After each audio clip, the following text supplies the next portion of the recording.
Hey folks, today on the table we got a rifle. Now this is Harmon's buddy Chris. Chris and Harmon went down to Bud's gun shop and picked this rifle up. They got the Vortex magnifier and the Vortex strike fire, I think this is called. Yes, red dot. This is in 300 blackout. Now, this little gun seems like a decent gun. The upper anyway seems decent. The lower seems to be of decent quality. I can see where they've cut a few corners on this gun. This gun is unloaded. It's never been fired. What I'm going to do is set this red dot magnifier for Harmon and do a little tweaking on it and get it set up to shoot. And the one thing I did notice about the magnifier is it's got a really short focal length or eye relief, so we're going to have to take it all the way back to its furthest setting there. Then we'll probably have to bring this back a little bit. Where they cheap out on this gun, I can see right from the get-go, is with the trigger. Now, it would appear to me that parts of this this gun is plastic, and me and Harmon was looking at it, and best we can tell, the hammer is plastic. Probably the trigger is plastic. Let me push this pin through. Looking out, you can see that's never been shot, and it's already rubbing on that buffer tube. I think that buffer tube needs to be set back another notch. There's enough notch on that could have went back a further one, and we may address that. But this appears to be plastic. Let me get a magnet here. It's a big old magnet, but nonetheless it's a magnet. Yeah. Whatever that is, it's not steel. And I do believe it's injection molded plastic. We took a knife and just put a little scrape on it. Yeah, that's a plastic hammer. I believe most of the trigger group is plastic. So there's where you lose out when you buy this, because this has the worst trigger of any out of the box AR I have ever picked up. I have built a lot of ARs with a lot of cheap parts, but I have never had one like this. If you can see that trigger, look at that. That's how gritty it is. It's got a decent break once you get back there, but man, it is gritty as, yeah, that trigger, in my opinion, is not usable. Chris does have a drop-in trigger, a Palmetto State Armory 3.5 pound flat face coming. He's wanting to drop in there. But what I'm going to do, I'm not going to film it because of YouTube, but I'm going to set his magnifier back. I'm going to get this all lined up. We're going to bore sight it. I'm probably going to tackle this buffer tube, get that set back where it needs to be, and we get it all set up. We'll take a shot with it, see if we are lined up pretty good. So I'm gonna torque all of his settings down here, all these down to about 30 inch-pounds, and get him set up. So I'll bring you back when we're done. But definitely, you can see where they sell these cheaper is with the attention to detail, which that should have been, a buffer tube should have been forward another notch. And the trigger group, I mean, it's just cheap. So maybe spend a little more money and get a little better out of the box trigger, or buy this for less money and upgrade the trigger. Standard M4 furniture. The barrel looks to be good quality, but you know, we'll check it out and get her set up for Harmon and Chris.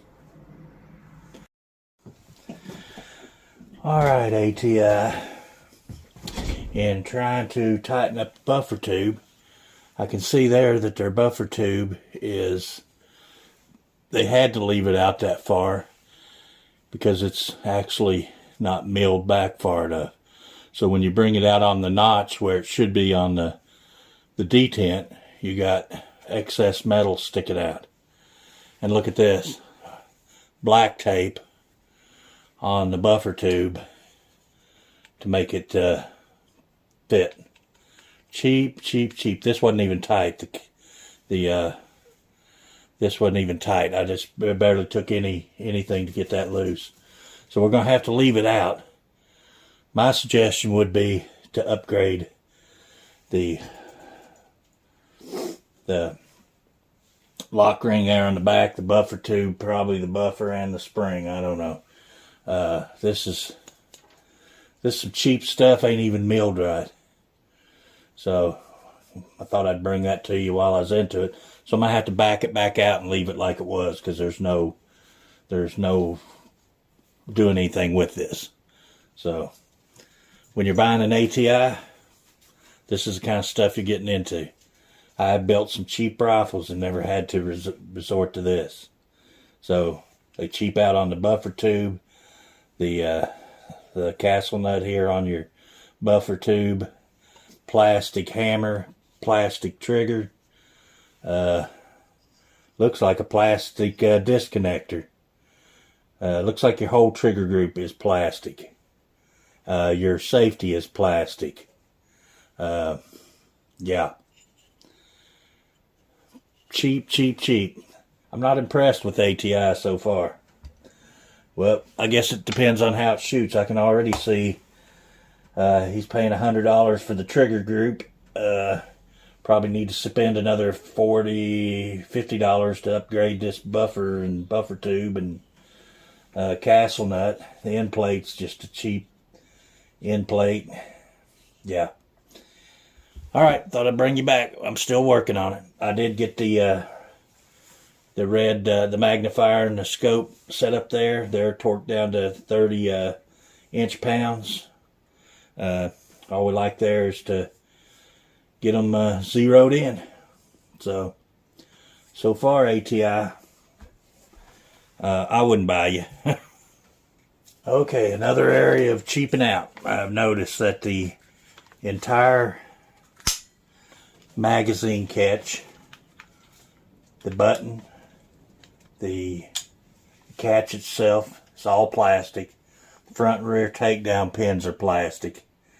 You know, I don't know how long those are going to wear.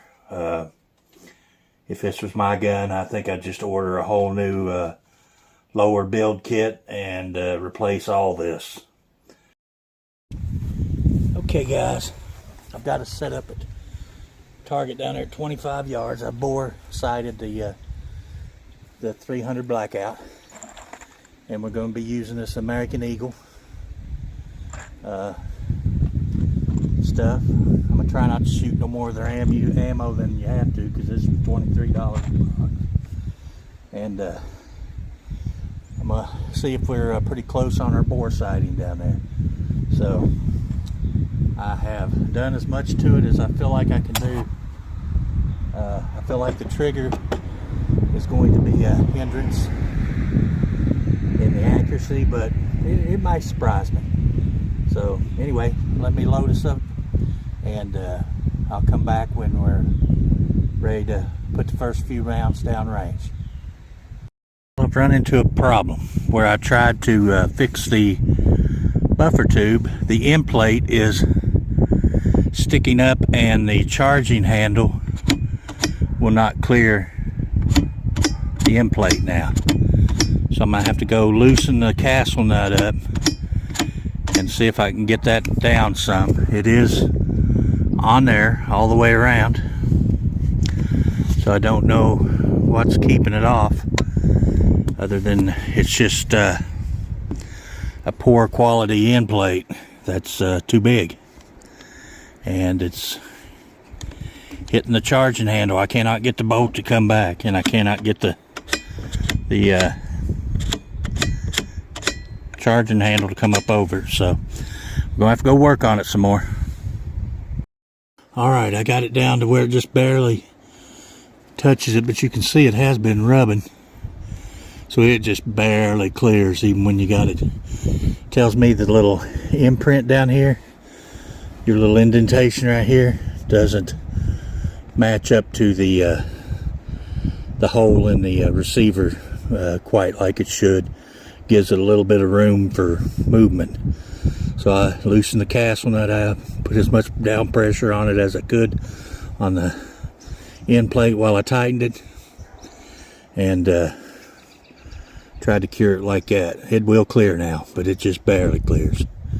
So definitely there's another issue that they have, is those end plates are a little big. So it's windy out here, it's overcast, it's getting ready to rain. I'm gonna try to get a few shots in and see if this thing will put on paper. All right, let's try this again. This will be the first shots through the ATI 300 blackout. This come Harmon and Chris went down to Bud's, picked this up. It was a sub 4 credit rifle. We're going to see if it shoots now. We've had issues. We have things that are not up to what I'd call par.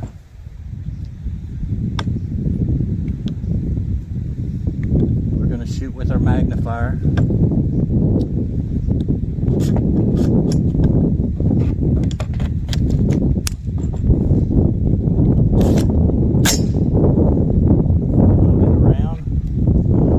Safe. All right, we're 25 yards down there. I'm going to take my first shot at that target at 25 yards. Turn a red dot on here where I can see it. There we go.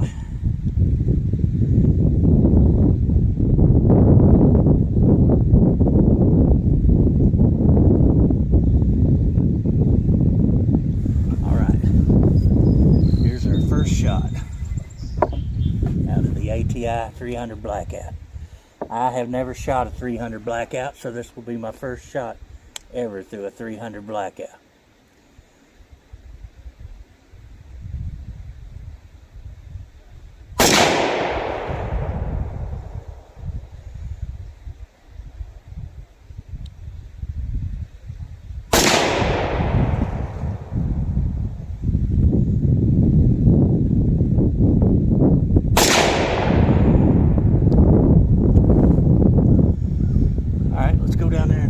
What we're doing. I'd say we're doing pretty damn good. There you go, Harmon, Chris. 3 shots. We're about half an inch high. That's probably a flyer because of the trigger. We're no more than a half inch high at 25. So to put you on out a little further, at 50 you should drop right in there. 75-ish. Somewhere in that range, you should be right on target. Left to right, we're good. We're up a little bit. Let's come over here to our little gongs, and we'll see if we can hit a couple of those.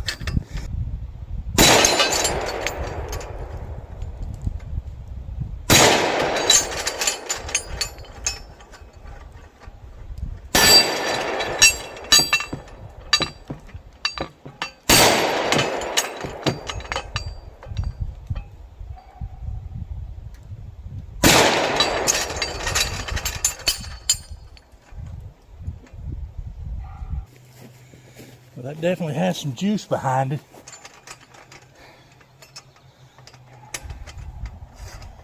Alrighty, guys.